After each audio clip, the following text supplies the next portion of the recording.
So last week, Zack Snyder's Justice League was released. A 4-hour movie divided into 6 chapters and a prologue. Is it good? What do you need to watch before you face the challenge of sitting during 4 hours? Hi, I'm Alex. Welcome to a new episode of Reasons Why, a podcast about pop culture, social issues, and today we're gonna talk about Zack Snyder's version of Justice League and the DC Universe. Let's go.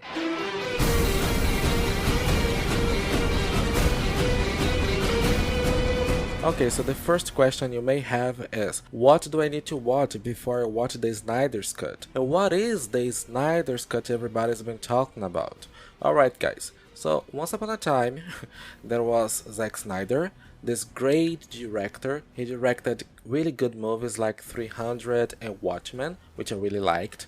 And then he got invited to direct the new Superman movie, named Man of Steel. Do I have to watch Man of Steel? Yes and no. I mean, you don't have to, but it is a good idea to understand things, right? And then you had Batman vs Superman, and this one, in case you didn't watch, you need to watch it.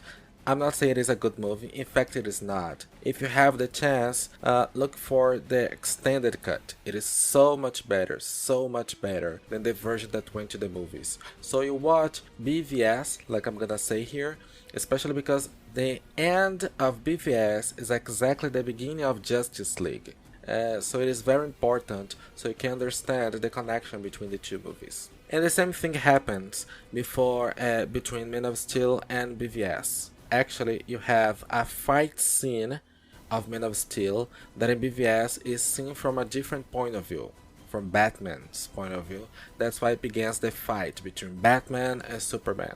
I don't think it is a great movie, at least the theatrical version I hated, but then I watched the extended cut. It is a little better. It is not the best movie in the world, but it is good. A little boring, but it's worth it, especially if you like it if you like DC, if you like superhero movies, action movies in general, so you should give it a try. So what happened? Zack Snyder was supposed to direct 2 or 3 more movies, Justice League. He directed the first one, but then in the middle of the process, I think in the middle of the post-production, his daughter killed herself. I mean, here I'm not sure if he decided to leave or if the studio was not satisfied with his dark version of the superheroes, especially because BVS was not a success. They were expecting like a billion dollars, and they got like $800 million. So the movie was not they were expecting, and especially because we have Marvel Cinematic Universe that is so big nowadays, and they wanted something similar. They wanted something funny for the whole family, something that Snyder's movies are not. So we don't know exactly what happened. The thing is, he gave up, and then Warner Brothers called Joss Whedon. Joss Whedon was the director of the first Avengers and the Avengers Age of Ultron. So they kind of wanted, hey, make this movie look like an Avengers movie, alright? Did it work? Yes and no, right? The movie is not so bad like people say, but most of the things you just don't understand. It is a mess. It is a little confusing, especially if you're not in the context of what was happening before. So no, this version is so much better. So after 3 years, Zack Snyder got the chance and money to release his own version of the movie, a 4-hour movie, which is so much better than the original. Other movies of the DC Universe that you might wanna watch before or after this one. You have Aquaman. Aquaman's solo movie takes place after Justice League, so you don't have to watch Aquaman to understand what's going on here. And you also have 2 movies of Wonder Woman. Both, this story is before Justice League. You don't have to watch them to understand the character here. And Flash movies in production. I hope they release the movie as soon as possible. I really like the character. The first thing I really liked about Justice League is that it is a very long movie, guys. It's a 4-hour movie, but it's never boring. But they decided to divide the movie into chapters. The movie has an epilogue, a prologue, and then 6 parts. Me, for example, I decided to watch 3 parts the first day and 3 parts the second day. The first part of the movie is called Don't Count on It, Batman. And here, no spoilers until now, it is something I really got disappointed with this movie. It's Batman. Batman, oh my gosh, I don't know. I'm gonna give a spoiler of Batman v Superman so I can explain my point of view. In case you didn't watch, Batman kind of wins, and Superman is killed by a villain, I forgot the name. So in the first movie, Batman hates Superman. He kinds of xenophobic because Superman is a super powerful alien. So he thinks Superman might wanna destroy the world, and he thinks Superman should be killed just because of that. And here, once more played by Ben Affleck, we have this Bruce Wayne, this Batman, with a little regret. He regrets the fact he was kind of responsible for Superman's death, and he wants to reunite this character to form a super team, Avengers, to form a super team to defeat something he knows is about to come. This change in this character was so fast, and I was not comfortable with it. So in one movie you have one Batman that hates Superman, and the next movie you have a completely different Batman that wants to reunite a team and stuff. So for me it is a little strange. So the first chapter is about Bruce Wayne spending his billions of dollars trying to put this team together. And he's not successful at all. He talks to Aquaman, who is a very selfish guy, played by Jason Momoa, who is not interested in our matters because, he doesn't get involved with humans. He prefers the ocean, he prefers talking to fish and things like that. He tries to talk to the cyborg. He's not successful either. And then he tries to talk. They try to talk actually, because you have Ben Affleck, you have Bruce Wayne working with Diana, the Wonder Woman. They try to talk to the Flashman, which is the only one kind of excited to be part of a team, especially because he's very lonely. Part 2 is visually dazzling. You have this Lords of the Rings meets Avengers Endgame moment, because you have a lot of flashbacks, especially explaining the great villain's motivation to try to destroy Earth.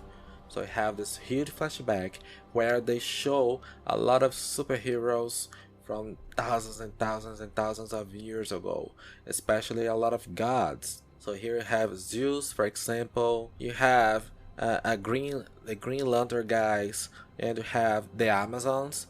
They were already alive, and you have a lot of men. You have this alliance among men, Amazons, and people from Atlantis, and they get together to destroy the great villain that promises to come back. Of course he does. Chapter 3 or part 3 is called Beloved Mother, Beloved Woman, and here we have a deeper introduction of two characters. You have Barry Allen, played by Ezra Miller, and have Victor Stone, played by Ray Fisher, respectively Flash and Cyborg. Oh my gosh, it is so unfair what they did to Cyborg in the first version of Justice League, because here the guy is so much more important. Actually, you can say the whole story is around him and his father, because a little of the plot, no spoilers until now, don't worry. So I have these 3 alien boxes called the Mother Boxes, and they have to be put together to do something to the Earth. So Darkseid, the great villain, comes and conquers our world and slavers, basically that. So one of the Mother Boxes was being researched by Victor Stone's father. Victor suffers an accident, and he uses his father uses the alien technology of the Mother Box to bring his son back to life. But his son comes back like a part human, part robot. It's kind of an android, so he can talk to machines, he has access to the whole information on the internet, he can do whatever he wants when it comes to technology. And here you also have a better introduction of Barry Allen, which is the Flash. You know, he's a very shy guy.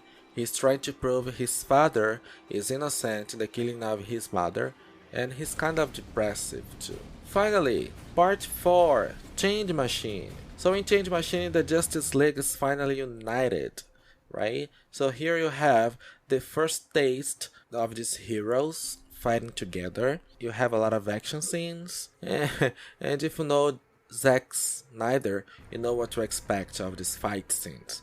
A lot of slow motion. I think if he had cut all the slow motions in this movie, we would have a 2-hour movie instead of a 4-hour one. And they have all the king's horses when they spoiler, I don't think it is a spoiler, because if you watch the trailer, you know Superman comes back. So I was really pleased when only, you know, after half of the movie they decided to bring Superman back. It is when they realize that Steppenwolf, I think the name of the villain, he's very strong, and to be defeated they need extra help. But guess what? They killed Superman. Since one of the mother boxes was used to bring Cyborg back from the dead, they tried to do the same thing with this Superman. And this is very, very interesting. And finally, go to part 6, something darker, which is the final battle. And here I'm not gonna try to tell the details. Okay, so what did I think of the movie? The pace is great, the visual effects are good, although I don't like some of them. I know Zack Snyder didn't have much money to put this version together, so I'm gonna forgive him. But for example, the scenes underwater, they're not so good, especially when you look at the hair of Aquaman and other characters. It's not well done, like it is in Aquaman's movies, for example. No, I love the visual, I like the special effects, and I really like Zack Snyder's slow motions. Okay, sometimes he exaggerates a little, especially when he shows people walking in the rain in slow motion, you know. And you have the soundtrack. The soundtrack sometimes it is a little strange for me. Besides the classical music,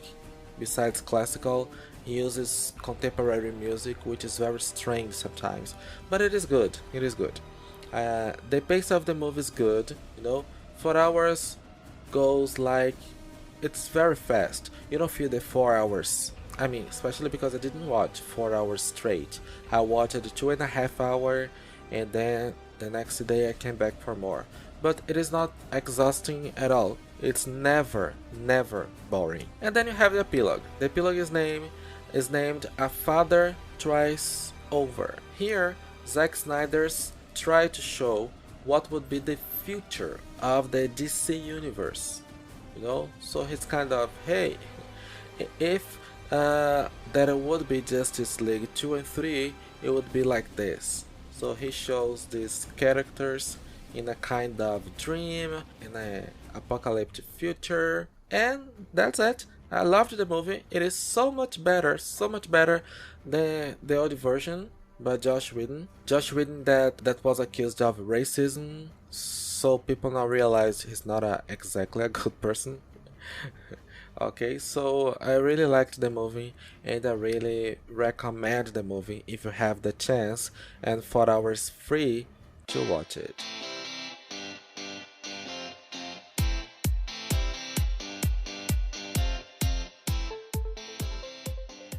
So thanks for watching this episode of Reasons Why, guys, a podcast about pop culture and social issues. New episodes every Friday, and you can get in touch with me at reasonswhycast@gmail.com. My Instagram is reasonswhy, and my blog, which is already ready, is reasonswhypodcast.blogspot.com. See you next week. Bye!